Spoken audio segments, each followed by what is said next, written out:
Sundarakanda Telugu film review by allrounder star Ballem Venumadhav. సినిమా నిడివి 137 నిమిషాల 42 సెకండ్లు. యుఏ 7+ సర్టిఫికేట్ వచ్చిన సినిమా. 27 ఆగస్ట్ 2025 ఈ సినిమా విడుదలైంది. అయితే ఈ సినిమా యుఏ 7+ ఎలా ఇచ్చారో, ఏ ప్రాతిపదికన ఇచ్చారో అర్థం కాలేదు. ఎందుకంటే వాయు వరుసలు లేకపోవడం అనేది, ఇందులో శృంగారం, అసభ్యత, వైలెన్స్ లేకపోయినా కూడా వాయు వరుస లేకుండా వచ్చినటువంటి సినిమాగా దీన్ని చెప్పుకోవాలి. ఈ సినిమా అంటే విలువల ప్రకారంగా చాలా దిగజారిన సినిమా అని చెప్పాలి. నారా రోహిత్ హీరోగా నటించే ఈ సినిమాలో శ్రీదేవి విజయ్ కుమార్, విరిటి వగానీలు హీరోయిన్లుగా నటించగా, నరేష్ విజయకృష్ణ, సత్య, అజయ్, విటివి గణేష్, అభినవ్ గోమటం, రఘుబాబు, రఘుకారు మంచి తదితరులు నటించారు. వెంకటేష్ నిమ్మలపూడి డైరెక్టర్గా ఉన్న ఈ సినిమాకి సంతోష్ చిన్నపొల్ల, గౌతమ్ రెడ్డి మరియు రాకేష్ మహంకాళిలు నిర్మాతలుగా, Leon James musician, Pradesh Varma cinematography, Rohan Chillale editor. ఇక ఏంది విలువ లేకపోవడం ఏంటి సంగతి అంటే, ఇంతకుముందు ఈ సినిమా వచ్చిందంటే దీనికన్నా ముందు కొన్ని సినిమాల గురించి మాట్లాడుకోవాలి మనం. మజాక్ అనే సినిమా వచ్చింది. అందులో రావు రమేష్, అన్షు హీరోయిన్స్ కాగా వేరే యువజంట అని పెట్టారు. ఆ వేరే యువజంట కథని మన సందీప్ కిషన్ను ఇంకొక హీరోయిన్ల మీద పెట్టారు. అయితే అది ఆ కోణం వేరు. ఆ కోణం ఏంటంటే, అన్షు వెనకాల రావు రమేష్ పడ్డా వాళ్ళిద్దరు మళ్ళీ లవర్స్ అని చెప్పేసి చూపించారు.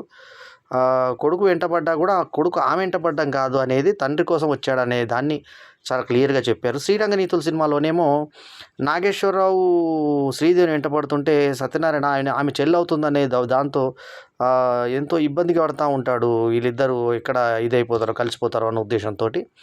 సో ఇట్లా మనకు గతంలో శ్రీరంగ నీతుల సినిమా కానీ, మజాకా సినిమా కానీ ఇవన్నీ ఉన్నా కూడా వాటి కోణాలు క్లియర్గా వేరే దిక్కుగా ఉన్నాయి. అంటే ఒక వేరే అనుకోని అక్రమ సంబంధం టైప్ కానీ, లేకుంటే సమాజం అనుమతించని టైప్స్ కానీ, వాయువర్సల్ని దెబ్బతీసే టైపులు కానీ లేని సినిమాలు అవి వచ్చేవి. కానీ ఇది డైరెక్ట్గా సంబంధాల మీదే వచ్చిన సినిమాగా ఈ సినిమాని చెప్పుకోవాలి. సో సుందరకాండ అనే టైటిల్ గురించి ఫస్ట్ వస్తే, ఇది వెంకటేష్ నటించినటువంటి ఫస్ట్ సుందరకాండ. మనకు అపర్ణ హీరోయిన్గా ఫస్ట్ మనకు ఒక సుందరకాండ వచ్చింది. మనందరికీ తెలిసిన సినిమాని మీనా హీరోయిన్గా వచ్చింది. కే రాఘవేంద్ర, సౌదామిని క్రియేషన్స్, కేవీ సత్యనారాయణ వాళ్ళ ఫస్ట్ పిక్చర్ 100 Days సినిమా. ఆ తర్వాత అల్లరి నరేష్ సుందరకాండ వచ్చింది. అది అట్టర్ ఫ్లాప్ అయింది. తర్వాత మూడో సినిమా వచ్చింది ఇప్పుడు నారా రోహిత్. ఇది ఆల్మోస్ట్ ఫ్లాపు లిస్ట్లో 100% చేరవలసిన సినిమా. ఇది చేరగలిగే సినిమా, చేరవలసిన సినిమా. ఎందుకు ఇంత స్ట్రాంగ్గా నేను చెప్పాను ఈ సినిమా గురించి అంటే, ఈ 2 గంటల ఈ 17 నిమిషాల 42 సెకండ్ల నిడుగున్న ఈ యుఏ 7+ అని సర్టిఫికేట్ ఇచ్చినటువంటి ఈ సినిమాలో కథాంశం ఏంటంటే, హీరో ఒక అమ్మాయిని ఇష్టపడతాడు. ఆ అమ్మాయి ఎవరో కాదు, శ్రీదేవి విజయ్ కుమార్. అయితే సీనియర్ అని చెప్తారు. ఆమెకి గిఫ్ట్లు ఇస్తాడు, లవ్ లెటర్స్ రాస్తాడు. ఆమె తండ్రితో, వీటీవీ గణేష్తో తిట్లు తింటాడు, దెబ్బలు తింటాడు, అన్నీ చేస్తాడు. తర్వాత ఆయన కాలక్రమంలో కొన్ని రోజులు అలా వదిలిపెడుతూ, అంటే ఫారెన్ పోయే మూడ్లో దాంట్లో ఎక్కడే ఫారెన్లోకి వెళ్ళి మళ్ళీ ఆ తర్వాత సంబంధం కోసం ఇక్కడికి వచ్చి, ఇంకా మళ్ళీ తిరిగి ఫారెన్కి వెళ్ళే క్రమంలో అతను అనుకున్నటువంటి టేస్ట్కి తగ్గట్టు అమ్మాయి దొరుకుతుందా లేదా అనే మీమాంస పడ్డప్పుడు దొరుకుతుంది ఒక అమ్మాయి. ఆమె అమీబా టైపులో ఒకటి ఫోబియానా ఆ టైప్లో ఒక పేరు పెట్టుకుంటుంది. ఆ పేరుని బట్టి వెతుకుతుంటే ఆమె ఒక క్యారెక్టర్స్ పేరు పెట్టుకున్నానని, ఆమె ఇన్స్టాలా కూడా వేరే రకం పేరు పెట్టుకున్నానని, మొత్తం మూడో పేరు ఆమెది ఐరా అని ఉంటుంది. సో మొత్తానికి 3 పేర్లు ఉంటాయి ఆమెకి. సో ఈ రకంగా ఉన్నటువంటి ఈమె పరిస్థితి ని యాక్చువల్లీ ఏంటంటే, నాకు నారా రోహిత్కి ఏంటంటే, ఫస్ట్ అతనికి ఇష్టమైనటువంటి అమ్మాయికి కొన్ని క్వాలిటీస్ ఉండాలని అతను కోరుకుంటాడు. ఆ క్వాలిటీస్ ఏ రకంగా ఉండాలని కోరుకుంటాడంటే, చాలామంది ఫ్రెండ్స్ ఉన్న అమ్మాయి కావాలి, పాజిటివ్ యాటిట్యూడ్ ఉన్న అమ్మాయి కావాలి, తర్వాత ఎక్కువ ప్రేమించగలిగేటువంటి అమ్మాయి, అంటే ఎక్కువ దేశభావం లేనటువంటి అమ్మాయి కావాలి. ఇట్లా మొత్తం 5 పాయింట్లు అతను పెట్టుకుంటాడు. 5 పాయింట్లకు 5 ఉండాలి. సో ఏ పెళ్లి సంబంధమైనా 1-2 కన్నా వస్తలేవు. సో అతనే వాళ్ళ ఫ్రెండ్స్ తోటి బ్యాగ్డ్గా చెప్పించుకొని, రఘుబాబు లాంటి ఫ్రెండ్స్కు, వాళ్ళ ఫ్రెండ్స్కి వాళ్ళు ఫోన్ చేసినప్పుడు వీళ్ళ ఫ్రెండ్స్ ద్వారా నెగిటివ్గా చెప్పిస్తూ, గోమటం లాంటి వాళ్ళ ఫ్రెండ్స్ ద్వారా అతను తన సంబంధాలు తనే చెడగొట్టుకుంటూ ఉంటాడు. అక్కడ పని మనిషికి కూడా నీళ్ళు పోయమని చెప్పి మరి చెప్తాడు, వాళ్ళ యాటిట్యూడ్ తెలుసుకోవడానికి. అదంతా మనకు తిక్కగా అనిపిస్తుంది. ఈయన చిన్నప్పుడు ఇందాక నేను చెప్పినట్టుగా శ్రీదేవి విజయ్ కుమార్కి లవ్ ప్రపోజ్ చేసినప్పుడు ఆమె పేరు వైష్ణవి. సో ఈమె కూతురు పేరేమో ఐరా. ఈమె విరాటి వగాని, చాలా అందంగా ఉంది అమ్మాయి. బాగా సెట్ అయింది. శ్రీదేవి విజయ్ కుమార్ ఏజ్ వచ్చి ఆ క్యారెక్టర్కి తగ్గట్టుగా ఉంది.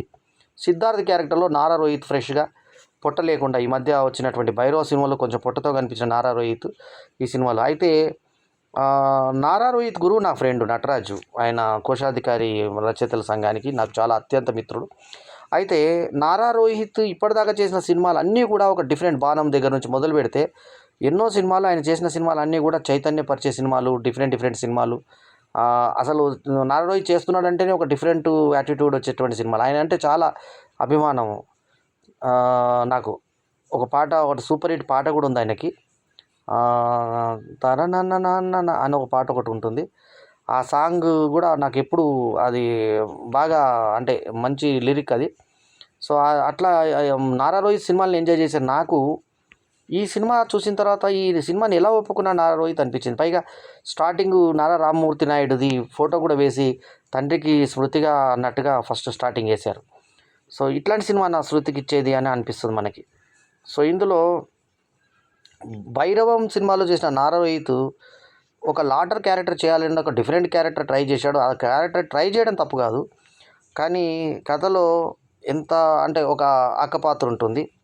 సో ఆ అక్క పాత్రకి వాసుకి ఆనంద్ అద్భుతంగా సెట్ అయింది. ఆమెకి ప్రెగ్నెన్సీ ఉంటుంది, ఆమెకు పాప పుడుతుంది కాలక్రమంలో. ఆమె పెళ్ళి అవుతున్నటువంటి నరేష్, ఈయన తండ్రి నరేష్ ఉంటాడు. సో వీళ్ళకేమో పెళ్లి చేయాలని ఉంటుంది ఎవరికి, కొడుకుకి. ఆ పెళ్లి చేసుకోమంటే అతనేమో చేసుకోను అంటుంటాడు. సో ఈ టైప్లో ఉన్నటువంటి ఆమె బలగం ఫేమ్ హీరోయిన్, ఆమె తల్లి పాత్ర చేసింది. సో ఆమె బలగంలో చెల్లెలుగా చేసిన ఆమె. సో ఆమె నరేష్ వాళ్ళు ఎంతో కష్టపడి వాళ్ళు ట్రై చేస్తూ ఉంటారు ఈమె పెళ్లి సెట్ కావాలని. ఈలో తన ఎవరైతే ఉందో సత్య కామెడీ మధ్యలో. సో అది అక్కడక్కడ కొన్ని దగ్గర మనల్ని సత్య కామెడీ నవ్విస్తుంది. సో మొత్తానికి ఏంటంటే ఈ తల్లిని ఇష్టపడాల్సిన అతను కూతుర్ని ఇష్టపడ్డాడు అనేది ట్విస్ట్ ఇచ్చాడు, ఇంటర్వెల్ ట్విస్ట్ ఇచ్చిన తర్వాత వైష్ణవి అన్ని ఇంట్లో చెప్పే వరకు, ఇంట్లో అప్పుడు పాత వైష్ణవి ఉంది కదా, ఆమెకి ఇచ్చినటువంటి రింగ్ ఏదైతే బహుమతి ఉంటుందో ఆ బహుమతి ఈమెకి పెళ్ళిలో ఇవ్వడం అనేది అసందర్భంగా అనిపిస్తుంది మనకి, ఎంగేజ్మెంట్లో ఇవ్వడం. సరే ఆ సందర్భం కూడా పక్కన పెడితే ఆ తర్వాత ఇంకా మా అమ్మ మీద ఫీలింగ్స్ ఉన్నాయా నీకు అని అడగడము, ఆ తర్వాత ఈ అమ్మాయి అన్నిటిని లైట్ తీసుకోవాలనుకోవడము, మళ్ళీ ఒక దగ్గర నువ్వు ఆ క్వాలిటీస్ని ఇష్టపడ్డావు కానీ నన్ను ఇష్టపడలేదని చెప్పి మళ్ళీ అందరు అమ్మాయిలాగా వెళ్ళిపోవడము, చాక్లెట్లకు పడిపోయిన అమ్మాయి అనేది 4వ క్వాలిటీ. ఆ 4వ క్వాలిటీకి నేను చాక్లెట్లకు పడిపోయినని పడిపోలేదు చాక్లెట్ అనుకోవడం. ఏదన్నా అసలు చాక్లెట్లు పడిపోవడానికి చాలామంది ఆమెతో ఫ్రెండ్స్ ఉండడానికి, ఆమెకి పాజిటివ్ యాటిట్యూడ్ ఉండడానికి, ఆమెకి హేటెడ్ ఫీలింగ్ లేదు లవ్ ఫీలింగ్ ఉండడానికి, ఏదన్నా ఎక్కడైనా సంబంధం ఉంది ఆయన పెళ్ళికి దానికి, ఆ సంబంధం వాటి మీదే నేను ఇంపార్టెంట్ అనడం కూడా ఎంత వేస్ట్ అనిపిస్తుందంటే అంత వేస్ట్ టాపిక్గా అనిపిస్తుంది మనకి. సో అట్లాంటివి మీద తీసినటువంటి ఈ సినిమా ఇంకా దానికి నైతిక విలువలు లాస్ట్కి వచ్చేసరికి తల్లినా పెళ్ళినా అన్నట్టు తల్లిని కూతురు డ్యాష్ ఇచ్చినటువంటి ఫస్ట్ హాఫ్లో సెకండ్ హాఫ్ తల్లి వచ్చి డ్యాష్ ఇస్తుంది ఇతను కావాలని. సో ప్రేమ లేఖలని తిరిగిస్తుంది. చదువుకుంటే నువ్వు చిన్నపిల్లాడు రాసినట్టుగా ఉంది, నువ్వు అక్కడ ఇష్టమే చూపించావు కానీ అది కానీ ఐశ్వర్యరాయ్ ఇష్టపడ్డట్టుగా అది ఇష్టపడ్డట్టుగా ఏదో స్టోరీ చెప్పేసి సో నా కూతుర్ని ఇష్టపడు నువ్వు ఇప్పుడు అని అన్నట్టుగా చెప్తుంది. ఎవరైనా ఆమె జూనియర్ని తన కూతుర్ని పెళ్లి కొడుకుగా యాక్సెప్ట్ చేస్తుందా? ఈ సబ్జెక్ట్ ప్రకారం కూడా నారా రోహిత్ని అక్కడ నయం ఇంకా నేను ఇది పెట్టుకున్నాక కూడా ఇంకా పెళ్లి కాని వాళ్ళు ఉన్నారని అనడము, కాలేజీకి వచ్చిన తర్వాత కాలేజీలో ఎగ్జామ్ రాస్తున్న పిల్లకి వచ్చి ప్రపోజ్ చేయడము, ఎగ్జామ్ కోసం ఆ పిల్లకి వచ్చి ఆన్సర్స్ చెప్పడము, తర్వాత అక్కడికి వచ్చేసి ఇతను వివరణ ఇవ్వడము, సత్యనేమో దానికి కోఆపరేట్ చేయడము. ఇందులో మళ్ళీ సునైన ఒక క్యారెక్టర్, చెల్లెల క్యారెక్టర్ అన్నట్టు, ఎవరి క్యారెక్టర్ ఆమె సత్య భార్య అన్నట్టుగా ఈయన చెల్లెలు అనడము, ఆమె కూడా పైట లేకుండా సినిమాలో మొత్తం కనబడ్డము, దాంతో డ్యాన్స్ చేయడం అట్లాగే. మళ్ళీ ఆ తర్వాత ఆమె చాలా హెల్ప్ చేసినట్టుగా ఈయనని అంత నచ్చిందని నీకు ఆ అమ్మాయి అని అనడము. మొత్తానికి ఐరాని ఒప్పించడానికి ఇతను ఏం పాటలు పడ్డాడు. చివరికి తల్లి అంటే ఇంకా ఇష్టం ఉందా, ఉంటే నాకు ఇష్టం లేదని ఈమె అనడము. సో అట్లా తల్లిని ఇష్టపడ్డవాడు కూతుర్ని ఇష్టపడి వాళ్ళిద్దరితో డ్యాష్ కొట్టించుకొని మరి వాళ్ళ అత్తగారు అని పిలవడము.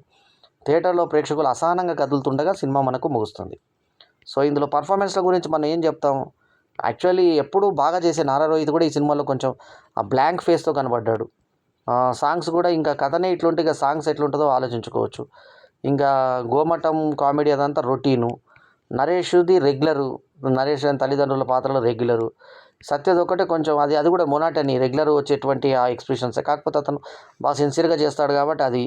సో ఇది ఒక బాలీవుడ్ సినిమా లాగా మనకు అనిపిస్తుంది కానీ బాలీవుడ్ కల్చర్కిను ఇక్కడ కల్చర్కి, హాలీవుడ్ కల్చర్కి బాలీవుడ్ కల్చర్కి కొంత తేడా ఉంటే బాలీవుడ్ కల్చర్కి టాలీవుడ్ కల్చర్కి ఎంతో తేడా ఉంటుంది. అయితే మనకి ఇటువంటివి మనకి ముఖ్యంగా నప్పవు. ఉదాహరణకు అత్తకేముడు అమాయకముడు, ఇక్కడ అత్త టీజింగ్ ప్రేక్షకులకి ఇక్కడ నచ్చింది. హిందీ వాళ్ళు అత్తను తల్లిలాగా భావిస్తారు కాబట్టి అక్కడ అటర్ ఫ్లాప్ కొట్టింది ఆ సినిమా. అనిల్ కపూర్తో జమాయ్ రాజా అని సినిమా తీస్తే, ఇక్కడ అత్తకేముడు అమాయకముడు వాణిశ్రీని చిరంజీవి టీజ్ చేసి ఎంజాయ్ చేసిన ప్రేక్షకులు అక్కడ జమాయ్ రాజాలో అత్త అల్లుడు మధ్యలో అటువంటి సంబంధం పెట్టినప్పుడు, అంటే మాట్లాడే అవమానాలు అవన్నీ పెట్టినప్పుడు ఇమీడియట్గా రిజెక్ట్ చేసి కొట్టారు. అట్లాగే అల్లుడా మజాకాలో డైరెక్ట్గా నేను కాదు నువ్వు కాదు ఇంకెవరు అంటే ఆగే అనుకుంటూ ఈమె అత్త జగజగ వెళ్ళిపోవడం అక్కడ నుంచి అనేది మనకు ఒక బూత్ కామెడీ మనకి అల్లుడా మజాకాలో యువి సత్యనారాయణ చూపించున్నాడు ఆల్రెడీ. సో అవి ఇక్కడ ప్రేక్షకులు మెచ్చుకున్నారు కానీ అక్కడ ప్రేక్షకులు అది ప్లేస్ని బట్టి మారుతూ ఉంటాయి టేస్ట్లు. సో ఇక్కడ ఇది తల్లిని ఇష్టపడి కూతుర్ని ఇష్టపడి అనే కాన్సెప్టు నార్త్లో ఏమన్నా కొద్దో గొప్ప తగులుతుందేమో కానీ ఇక్కడైతే చాలా 100% రిజెక్ట్ చేస్తారు. సో దీనికి తగ్గట్టుగా ఇది బుధవారం రోజు సాహసోపేతంగా వినాయక చవితి రోజు రిలీజ్ చేసిన సినిమా. అసలు వినాయక చవితి రోజు చూడాల్సిన సినిమా నేను ఈ సుందరకాండ. దానికి మరి సుందరకాండ అని ఒక మంచి దేవుడికి సంబంధించినటువంటి కాండల పేర్లు పెట్టుకున్నారు. రామాయణం పర్వంలోని ఒక పేరు పెట్టుకోవడం అదెంత ఘోరం చూడండి. సో ఇది సుందరకాండ అని చెప్పి పెట్టుకున్నారు. నారా రోహిత్ స్లిమ్గా బాగా కనబడ్డాడు. ఈ అమ్మాయి హీరోయిన్ బాగుంది. ఎవరు మన విరిటి వగాని బాగుంది. టెక్నికల్ ఆస్పెక్ట్స్లో మీకు ఫోటోగ్రఫీ కానీ తర్వాత మిగతా అంతా టెక్నికల్ పరంగా ప్రాబ్లం ఏం లేదు. రిచ్నెస్ కూడా బాగానే తీశారు సినిమా. శ్రీదేవి విజయ్ కుమార్ కూడా చాలా రోజుల తర్వాత కనబడ్డది కాబట్టి ఆమెని బాగానే మనము రిసీవ్ చేసుకునేటువంటి పరిస్థితులు ఉన్నాయి. కానీ సినిమాలో ఉన్నటువంటి ఏదైతే మౌలిక అంశం ఏదైతే ఉందో అది మనకు జీర్ణం పడదు. సో అదే కొంచెం పంటి కింద రాయిలాగా ఉంటుంది మనకి సినిమాలో. సో ఈ సుందరకాండకు నేను ఇస్తున్నటువంటి rating 2/5 is my review rating. అయితే ఇలాంటి సినిమాలకి యూఏ ఏమని ఇచ్చారంటే యూఏ రేటింగు చిన్న రేటింగ్ ఇచ్చారు దీనికి. అంటే 7+ వాళ్ళు చూడొచ్చు అన్నట్టుగా ఇచ్చారు రేటింగ్. 7+ వాళ్ళు చూడదగ్గ సినిమా ఇది ఏ రకంగా అయిందో వాళ్ళకే తెలియాలి. యూఏ 7+ ఇచ్చారు. అసలు ఇట్లాంటి అంశాలు నా సినిమాల్ని అసలు సెన్సార్ చేయకపోవడం కరెక్ట్. దీన్ని అంశాన్నే మార్చమని ఆయా సన్నివేశాలు కట్ చేసిమని చెప్పాల్సినటువంటి పోయి యూఏ 7+ ఇచ్చి మరీ దీనికి సినిమాకు ప్రోత్సహించినటువంటి వాళ్ళకు కూడా అభినందనలతో ఈ సుందరకాండ సినిమాకి నేను ఇచ్చిన రేటింగ్ 2/5. సో సభ్య సమాజంలో కొన్ని మనం సినిమాలు చూడదగ్గవి ఉంటాయి, చూడకూడని ఉంటాయి. సో ఇది చూడకూడని సినిమాలు ఒకప్పుడు మలయాళంలో వచ్చేవి, కానీ ఇప్పుడు మలయాళ పరిశ్రమ కూడా పూర్తిగా మారిపోయి డిఫరెంట్ కాన్సెప్ట్లతోటి డిఫరెంట్ సబ్జెక్టులతోటి అసలు అద్భుతమైన సినిమాలు అక్కడ వస్తున్నాయి. 2013 లాంటి సినిమాలు అక్కడ మనకు చూస్తున్నాం మనం. మరి ఎంత డిఫరెంట్ సబ్జెక్టులతో ఐడెంటిటీ లాంటి సినిమాలు వచ్చి సూపర్ హిట్లు కొడుతున్నాయి అక్కడ. మరి ఇవాళ మన తెలుగు సినిమాలో ఇట్లా సుందరకాండ్ లాంటి సినిమా రావడము, దీని మీద ఇవాళ ఈ పోటీగా వచ్చినటువంటి సినిమా ఒక వైపున పోయిన వారం పరద లాంటి ఒక డిఫరెంట్ సినిమా మనకు వచ్చింది. అట్లాగే ఈ వారము ఇక్కడ వచ్చిన సినిమాల్లో మనకు చిన్న సినిమాగా రిలీజ్ అయిన కన్యాకుమారిలో ఉన్న కాన్సెప్ట్ డిఫరెంట్గా ఉంది. పోయిన వారం యానిమేషన్ అంతకుముందు ఒక 4 వారాల కింద సూపర్ హిట్ అయిన మా అవతార్ నరసింహకు ఉన్నటువంటి జనానికి ఈ సినిమాకు ఉన్న జనానికి చూస్తే అక్కడ ఖాళీలు ఎన్ని ఉన్నాయో ఇక్కడ ఫిల్అప్లు అన్నీ ఉన్నాయి. ఈ వారానికి 4-5 వారాలు అవుతుంది ఆ సినిమా, అందులో ఖాళీలు ఎన్ని ఉన్నాయి ఇక్కడ ఫిల్అప్ అంతుంది సుందరకాండకి. అంటే మంచి సినిమా వచ్చినప్పుడు జనాలు అది భక్తి సినిమా మరి పైగా యానిమేషన్ సినిమా ఎవరు చూస్తారు అనుకోకుండా తీశాడు ఆ cinema. Sir super duper hit అయింది. మరి సుందరకాండ్ లాంటి సినిమాలకు జనాలు ఎందుకు రావట్లేదంటే మరి తీసుకున్నటువంటి కాన్సెప్ట్స్ ఈ రకంగా ఉన్నప్పుడు రెస్పాన్స్ మరి ఏ రకంగా ఉంటుంది. నిజానికి పోటీ లేదు. వినాయక చవితి సీజన్లో వచ్చింది, ఆ పోటీ లేకుండా వచ్చిన సినిమా కొద్దో గొప్ప బాగున్నా కనీసం మినిమం ఓపెనింగ్స్ ఉండేటువంటి సినిమా రావాల్సిన సినిమా. సో సుందరకాండ తీసుకున్న కాన్సెప్ట్ మరి మనం ఎక్కడున్నాము, భారతదేశంలో ఉన్నాం. సో మన సంస్కృతి సంప్రదాయాలను కాపాడుకుంటూ చేయాల్సినటువంటి తల్లిని పిల్లని కూడా చూసినటువంటి ఒక వ్యక్తి ఇప్పుడు మనకి ఆల్రెడీ మనకి ఇట్లాంటి కథతో మనకి జల్సా సినిమాలో కూడా అక్కని ప్రేమించి చెల్లెని ప్రేమించినటువంటి కథతో మనకు సినిమాలు వచ్చాయి, రాలేదని నేను. కానీ ఆ వచ్చినటువంటి ఆ వాతావరణం అక్కడ వేరు. ఆ చెల్లెలు అక్క అంటే మరదల్లో వదిన మరదలు అవుతుంది. సో అయితే ముందు అక్కని ప్రేమించాడు కాబట్టి అప్పుడు ఆమె వదిన అయ్యే అవకాశం లేదు. ఆమె మరదలు మళ్ళీ మరదలు యొక్క చెల్లెలు అన్నట్టుగా మీనింగ్ వస్తుంది. ఎందుకంటే చెల్లెని ముందు ప్రేమించి అక్కని తర్వాత ప్రేమిస్తే అది వదిన అవుతుందేమో. కానీ అక్కడ వరుసలు కరెక్ట్‌గానే ప్రాపర్‌గానే తీసుకున్నాడు. కానీ ఇక్కడికొచ్చేసరికి రివర్స్ కొట్టింది. సో ఇక్కడ దాంతో మనకు తేడా కొట్టింది సినిమా. సో అందుకే నేను ఇస్తున్నటువంటి rating 2/5 is my review rating. ఈ రివ్యూ కనుక మీకు నచ్చితే లైక్ చేయండి, కమెంట్ చేయండి, షేర్ చేయండి. మా ఛానల్‌కు తప్పకుండా సబ్స్క్రైబ్ చేయండి. ఏమైనా సాహసంతో బుధవారం రోజు రిలీజ్ చేసిన ఈ సినిమా మరి ఎంతవరకు అలరిస్తుంది అనేది ముందు నేను చెప్పినట్టుగా వాయు వరుసల మీద ఇంట్రెస్ట్ లేని వాళ్ళు ఎవరైనా ఉంటే 27th ఆగస్టు 2025కి రిలీజ్ అయిన ఈ సినిమాని మరి ఆదరిస్తారేమో చూడాలి. కానీ వాయు వరుసల మీద కొంచెం ఉన్న వాళ్ళు మాత్రం ఖచ్చితంగా ఈ సినిమాని కోపంగానే చూస్తారని చెప్పి నమ్ముతున్నాను నేను. 2/5 ఈజ్ మై రివ్యూ రేటింగ్. ఈ రివ్యూ కనుక మీకు నచ్చితే లైక్ చేయండి, కమెంట్ చేయండి, షేర్ చేయండి. మా ఛానల్కు తప్పకుండా సబ్స్క్రైబ్ చేయండి. ఎల్లప్పుడూ మీ ఆదరాభిమానాలను ఆశించే మీ ఆల్రౌండర్ స్టార్ బల్లెం వేణుమాధవ్. నమస్తే, జై హింద్.